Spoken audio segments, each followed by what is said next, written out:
Alright, I have help on the way. I've received a couple of calls. Is the patient awake? We don't know. He's face down. He has blood on his feet. We don't know. Someone said he was breathing, but I'm not sure. Correct. Alright, I have help on the way. Are you with him now?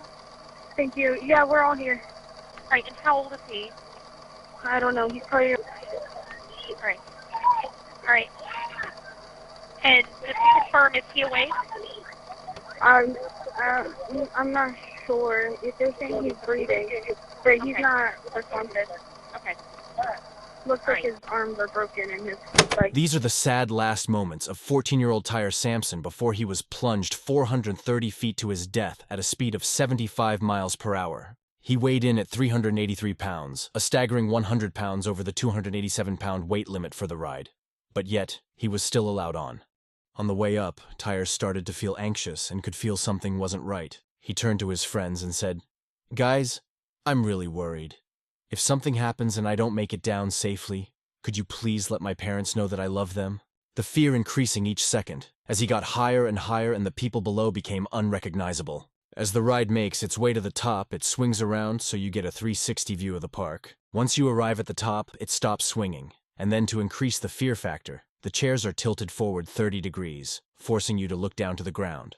At that point, you descend 430 feet in a matter of seconds.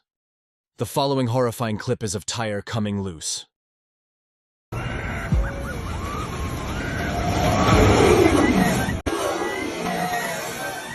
It was at this point employees frantically panicked, ensuring the correct protocol was followed before starting the ride. A green light above the seat shows whether it is safe to use or not. The ride will not ascend if everyone is not secured in their seat. Did you check it? Yeah,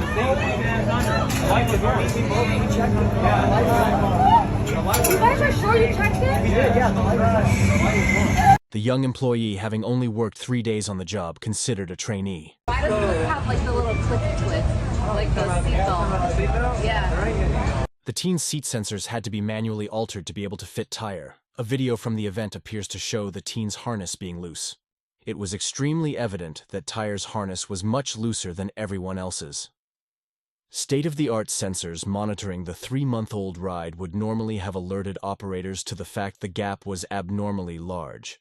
But because his harness was manually adjusted in order to get Tyre on the ride, this bypassed the ride's electronic safety mechanism, causing both safety lights to illuminate and allowing the ride to commence, even though the ride was unsafe.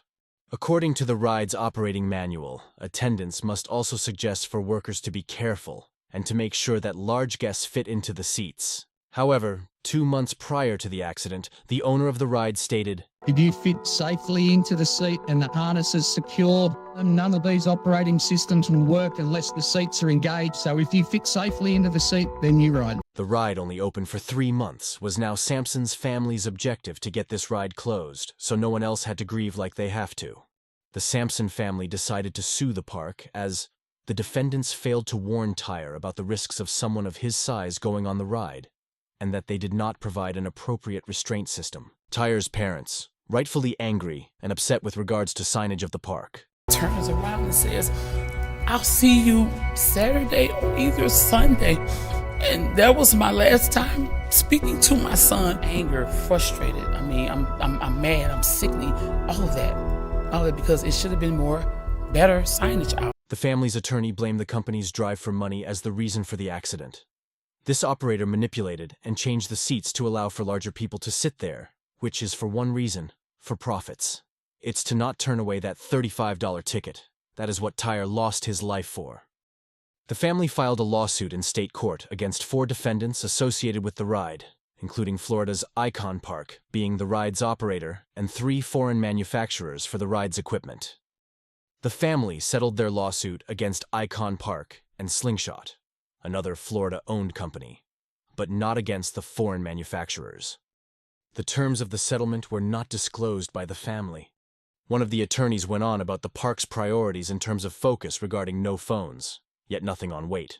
There's a metal detector, so you don't bring your phone on, but there's no sign about weight and there's no scale.